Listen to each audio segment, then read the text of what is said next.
This is a mid-1960s Allis Chalmers HD16. It's about a D7 size. It's been down for about 10 years. Might have sat a little bit before that. So needs some engine work. It needs a head. It might run one day. Guy is working on it. It's on the project list. So. Undercarriage. Let's say about 50%. Not too bad. Old spoke sprockets.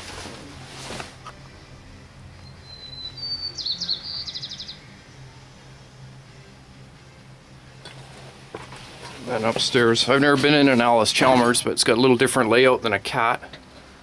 It's still got the brake pedals and hand clutches for partial steer, but the blade controls are on the side of the console. So this one's, as far as I gather, this one's blade lift, and this one is blade tilt angle. I think the throttle is the knob on the side, goes down through the floor. And power shift. A little different looking pattern there, something to do with the PTO, the middle ones. So each manufacturer had some different ideas. That's still neat to see the different equipment. The ROPS, rollover protective structure.